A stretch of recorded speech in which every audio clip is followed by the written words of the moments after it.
Alors, pour ces 3 astuces, je vais commencer d'abord par prioriser et planifier ses tâches. On ne peut pas tout faire seul et c'est d'ailleurs normal.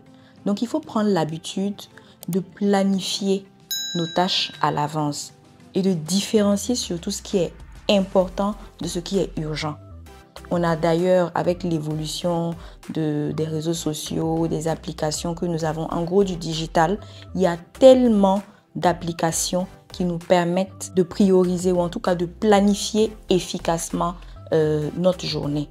Ensuite, s'appuyer sur un réseau de soutien. Prendre l'habitude d'expliquer, de parler de nos difficultés à des personnes de confiance, de partager nos expériences, bonnes ou mauvaises, avec des personnes qui partagent les mêmes difficultés que nous, avec des personnes avec qui nous avons le même domaine d'activité, nous permet de ne pas se sentir seul face à nos défis.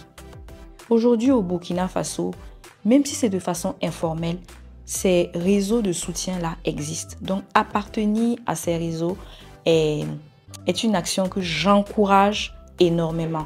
Parce que ça baisse un tant soit peu cette charge, ce stress et cette charge émotionnelle-là que beaucoup d'entrepreneurs se donnent. On est d'accord que l'entrepreneuriat, ce n'est pas du tout un fleuve tranquille, mais il y a des moyens, il y a des astuces qu'on peut utiliser pour soulager un tant soit peu cette charge émotionnelle-là. Pour finir, adoptez une hygiène de vie saine. Votre corps et votre esprit sont vos principaux outils. Votre corps et votre esprit sont vos principaux outils. Dormir suffisamment. Il est recommandé d'ailleurs 7 à 8 heures de sommeil pour les adultes. Le sommeil, ce n'est pas pour les faibles, comme on le dit sur les réseaux sociaux parfois pour se taquiner.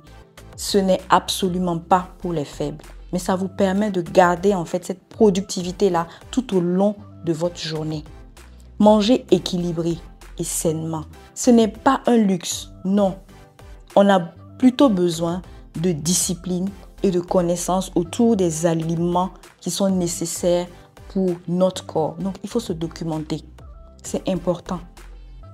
Et d'ailleurs, c'est ce qui nous permet de rallonger notre vie. Et pour terminer, il faut faire de l'exercice physique.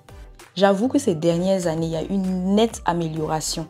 Nous remarquons une nette amélioration et c'est vraiment à encourager. Au minimum 30 minutes de marche par jour ou à défaut 1h30 dans la semaine est recommandé pour maintenir ce bien-être-là.